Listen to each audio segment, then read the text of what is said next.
Chers internautes d'ici et d'ailleurs, bonjour. Votre émission Le Format du Web fait sa rentrée dans la continuité, à savoir des invités triés sur le volet et puis une émission d'un format court avec deux volets. Premier volet, questions directes et le second volet, face caméra. Notre invité du jour est un jeune chercheur, doctorant en droit économique, Hadi Diallo, car c'est de lui qu'il s'agit, est aussi chargé d'enseignement universitaire et a écrit plusieurs ouvrages. Monsieur Hadi Diallo, bonjour. Bonjour. Bonjour. Alors, Hadi Diallo, quel parcours en tout cas se cache derrière cet homme aux multiples casquettes? Permettez-moi de commencer par vous dire merci de l'invitation que vous me faites à travers le canal qui est le vôtre. C'est un parcours à la fois africain et maintenant, peut-être je peux me permettre de dire européenne, parce qu'après avoir fait une bonne partie de mes études en Afrique, en Guinée principalement et au Maghreb, j'ai rallié la France à la Méditerranée, si vous voulez, à Nice. Et c'est après Nice que je suis venu à Paris pour poursuivre mes études universitaires. Et effectivement, je suis actuellement à Paris 1 en tant que chercheur en droit économique. Et je suis aussi parallèlement chargé d'enseignement. Et au-delà de ça aussi, on essaie de faire le maximum pour être utile à la communauté à la fois guinéenne et africaine à travers les associations des ONG.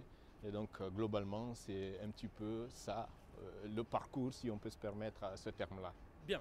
Effectivement, vous êtes aussi entrepreneur et vous êtes engagé dans le milieu associatif. Qu'est-ce qui fait pour qu'un jeune Africain, un jeune Guinéen ait envie d'en donner davantage ou d'en donner autant? Alors, si vous voulez, ce qui dicte cela, c'est que moi, je suis très attaché à l'action plutôt qu'à la parole et plutôt qu'à la dissertation. Et je pense que si aujourd'hui on peut dire quelque chose aux Africains et à la jeunesse africaine, c'est cela, l'action. Et donc c'est ce qui m'anime, si vous voulez. Donc quand vous voulez agir, vous ne vous contentez plus de dire on devrait faire ceci, on devrait faire cela. Plutôt, il faut se lever et dire allez, on fait comme ça, on montre l'exemple. Et cependant, c'est pas tout à fait évident, c'est pas tout à fait facile. Ça demande beaucoup d'investissement. Parce que vous le savez aussi, vous êtes dans le milieu universitaire, vous donnez des cours comme moi et vous savez à quel point c'est prenant, à quel point c'est demandant. Mais il faut le faire parce que de toutes les manières, je pense que le repos, c'est quelque chose qui n'existe pas et de toutes les manières, il faut se donner, il faut s'impliquer, il faut faire, il faut agir. Alors, vous dites qu'il faut agir, mais aussi vous êtes un homme de réflexion en votre qualité de chercheur. Et il arrive, c'est ce qui est tout à fait normal en tant que jeune Africain, que vous soyez en tout cas au courant, ou en tout cas qu'on vous convoque, qu'on vous invite à porter un regard sur les défis auxquels est confronté le continent africain, continent dans lequel vous venez. Vous, en tant que chercheur, sur quel prisme vous regardez, les défis auxquels sont confrontés l'Afrique et peut-être les pistes de solutions qu'on devrait prendre? Alors, vous employez un mot qui m'est très cher, prisme, qui est très proche du mimétisme. Et vous n'êtes pas sans savoir que l'Afrique a pendant très longtemps pensé que la solution à ces problèmes allait venir du mimétisme, du prisme, si vous voulez, soit de l'Occident ou de l'Orient. Et il se trouve que l'Afrique a tout simplement besoin d'agir, a tout simplement besoin d'exister, a tout simplement besoin d'influencer le monde. Et pour cela, il faut un impératif. L'impératif, c'est le suivant, c'est de changer le cap de réflexion à travers lequel l'Afrique regarde le monde et vit le monde. Donc l'Afrique doit vivre le monde, doit prendre la place qui est la sienne dans le monde. Et pour cela, il faut qu'elle parvienne à réfléchir. Et c'est dans ce sens-là d'ailleurs que des travaux qui sont aujourd'hui menés par deux grands chercheurs africains aussi, je pense à Felwine Sarr et à Achille Bembe, qui ont d'ailleurs initié les ateliers de Dakar, qui cherchent à réfléchir et à penser l'Afrique. Parce que moi, je suis contre ce que beaucoup de gens considèrent comme l'Afrique étant l'avenir, l'Afrique le futur. Il faut qu'on sorte de cette réflexion. L'Afrique doit arrêter d'être le futur, nous devons être le présent. Et pour cela, il faut agir, il faut prendre toute la place qui est la nôtre au sein de à la fois la géopolitique, à la fois la géostratégie, à la fois dans les relations internationales et même sur des questions juridiques qui donnent la base à tout cela. Il faut que l'Afrique cherche à imprimer sa propre marque. Et pour cela, il faut une autonomie de réflexion. Il faut sortir du prisme qui a été dicté, si vous voulez, ou en tout cas qui a été initié. Parce que moi, je préfère qu'on soit des Africains qui réfléchissent approximativement ou d'une mauvaise manière sur l'Afrique et sur le monde, plutôt que d'être des excellents chercheurs et des excellents penseurs de l'Afrique à travers le prisme, si vous voulez, des autres. Bien, alors ça me donne une très belle réflexion. Je crois que c'est Felwine Sarr que vous avez cité, qui disait par exemple sur la question du franc CFA qu'en fin de compte, on avait même le droit non seulement de faire monnaie et de se tromper et de ne pas réussir en tant qu'Africain. Alors, en même temps, vous avez dit quelque chose de très important. Pensez africain, par les Africains, pour les Africains. Vous êtes, vous, en quelque sorte, confronté à ce genre de situation. Prenons par exemple le droit économique international, par exemple. Quand on invite l'Afrique et qu'on veut, par exemple, régler les questions économiques africaines au FMI, à la Banque mondiale, avec un prisme qui n'est pas le nôtre, comment vous, en tant que chercheur africain, qui êtes biberonné sur autre chose, voyez cela ou qu'est-ce que vous proposez comme alternative de réflexion? Moi, je pense qu'à ce niveau, il y a toute une lucidité à avoir. C'est-à-dire, il y a une réalité du monde aujourd'hui qui fait que nous vivons dans un village planétaire, pour reprendre le mot, dans un globe qui est aujourd'hui aussi petit que votre poche, ou en tout cas qui est très réduit. Et ce n'est pas, ça, c'est une réalité qu'il ne faut pas nier. Donc il y a une interdépendance internationale mondiale qui fait que sur des questions aussi importantes que l'économie, nous sommes obligés d'avoir un regard qui soit global, qui soit réaliste. Mais cela ne voudrait pas dire qu'il ne faut pas aussi regarder les réalités de l'Afrique en tant que telle. Donc il faut avoir une part, une lucidité si vous voulez, autour de cet aspect-là. C'est-à-dire penser l'économie mondiale, c'est une chose, mais penser le dynamisme de l'économie africaine, c'est toute une autre question. Parce que je vais vous dire, la vraie problématique par rapport à cette question économique, c'est que l'Afrique cherche à compétir avec d'autres régions du monde, avec des moyens qui ne sont pas nécessairement à la hauteur. Et donc ça, je ne sais pas comment vous pouvez mettre en place une équipe de foot et vous savez qu'en face, l'adversaire, parce que je préfère donner l'exemple du foot, parce que là on parle d'adversaire, on ne parle pas d'ennemi. Donc ça, c'est quelque chose de très important. Donc c'est pour ça, si vous avez un adversaire, il faut être à la hauteur de cet adversaire-là. Et pour être à la hauteur de cet adversaire-là, il faut d'abord avoir eu la possibilité de s'assumer soi-même avant de pouvoir confronter les autres. Donc vous ne pouvez pas, avec l'économie, les économies bancales que vous avez, là on parle d'Afrique de façon abusée, parce que l'Afrique aujourd'hui, je pense qu'il faut prendre les pincettes pour dire l'Afrique, parce qu'il y a des Afriques dans l'Afrique, mais si on se permet cette globalisation de l'Afrique, il faut qu'il y ait une sorte de lucidité. Et pour cela, il faut une capacité de réflexion qui soit non pas neutre, mais lucide, mais qui cherche à implanter un décor africain, un décor réaliste, mais de savoir d'abord, pour pouvoir compétir, il faut d'abord d'ores et déjà être fort. Il faut que l'Afrique soit forte, il faut qu'elle s'assume, il faut qu'elle pense le monde, il faut qu'elle vive. Il faut que l'Afrique vive le monde. Vous savez, je vais vous dire une chose. Moi, ce qui m'inquiète, c'est que l'Afrique aujourd'hui vit le monde comme si elle y était invitée.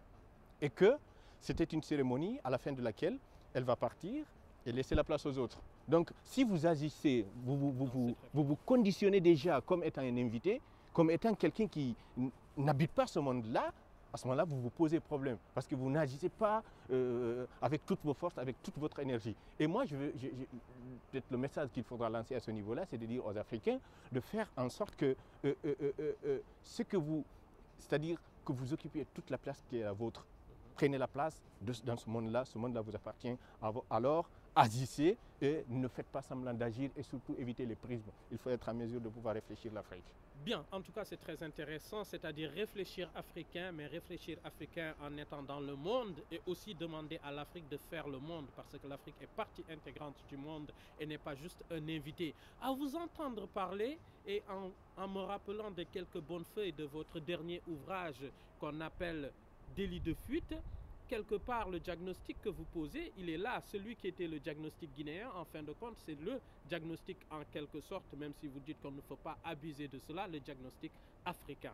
Alors, on en profite. Est-ce que vous pouvez revenir un peu sur ce livre, Délit de fuite, cet ouvrage? Alors, le délit de fuite, si vous voulez, c'est parti d'un constat. Si vous voulez, c'est parti d'un complément de mon premier ouvrage qui, celui-ci, parlait du système universitaire éducatif. Et finalement, je me suis dit, il y avait là aussi un autre problème qui interpelle la Guinée, Parce que vous savez, la Guinée a été très fière d'avoir été le précurseur de l'indépendance africaine, mais nous avons eu quelques problèmes de gestion de cette indépendance. Par la suite, il y a eu beaucoup de complications qui font qu'aujourd'hui, on a du mal à avoir une identité nationale, une identité guinéenne, une citoyenneté forte. Et donc, comment faire en sorte qu'on reconstruise cela? Et c'est parti de là. Et moi, je suis parti sur 3 bases. D'abord, sur la question de la citoyenneté, sur l'institutionnalisation. La question institutionnelle, elle est extrêmement importante parce qu'en Afrique, très souvent, on assimile la personne qui est dépositaire de l'institution à l'institution elle-même. Et ça pose problème parce que les responsabilités, vous le savez, c'est très compliqué à établir. Et au-delà de ça, il y a la question universitaire, la question des recherches. Je sais que la recherche en Afrique, ça se pose un peu partout parce que nous avons peur d'épuiser les sujets. Nous préférons toujours aller poser la question ailleurs, dire alors dites-nous au niveau du FMI, dites-nous ce que vous en pensez au niveau de la Banque mondiale, comment est-ce qu'ils font au niveau du Moyen-Orient ou en tout cas en Europe, et nous on va essayer de faire la même chose. Ce n'est pas cela. Saisissez ces questions-là, réfléchissez-les et allez de l'avant. Si vous lisez pour la plupart des choses qui sont écrites sur la Guinée, vous vous dites ah oui, voilà un pays où l'ethnocentrisme est au top, où les gens n'arrivent plus à vivre ensemble. Il y a un problème démocratique en Guinée, il y a un problème institutionnel. C'est tout ce qu'il y a en Guinée. Il n'y a pas de problème comment dire, ethnocentrique. Pourquoi? Parce qu'en réalité, c'est comme un devoir que vous donnez à un étudiant ou à un élève. Si, vous savez, il n'a pas de talent en dessin, mais dès lors que vous donnez une interrogation, il se met à dessiner, il se met à faire des jolis dessins, alors que ce n'est pas ce qu'on lui demande. Alors, dans la mesure où les dirigeants guinéens, si vous voulez, ont été incapables de pouvoir répondre aux questions concrètes qui se posent à la fois économiques, politiques et démocratiques, ils instrumentalisent, si vous voulez, l'ethnocentrisme parce que c'est plus facile. Donc, sortons de cela, soyons un peu plus audacieux, saisissons les questions qui sont concrètes et travaillons-les. Des institutions fortes pour un pays fort, en quelque sorte sur votre livre on entend, en tout cas les réformes auxquelles vous appelez de vos voeux, et ça nous fait une belle transition. Les informations aussi qui nous viennent de votre pays ne sont pas si reluisantes que cela au niveau social, au niveau politique aussi. Aujourd'hui, quel regard portez-vous sur ce pays qui en réalité devrait être un moteur économique important dans la sous-région, mais compte tenu de certains défis qu'il n'a pas su régler, n'arrive pas à en tout cas se développer ou n'arrive pas à émerger? Je pense que de toute façon, il faut tenir compte aussi de l'âge, de l'évolution du pays. On n'a que 60 ans. 60 ans, c'est très peu pour un pays.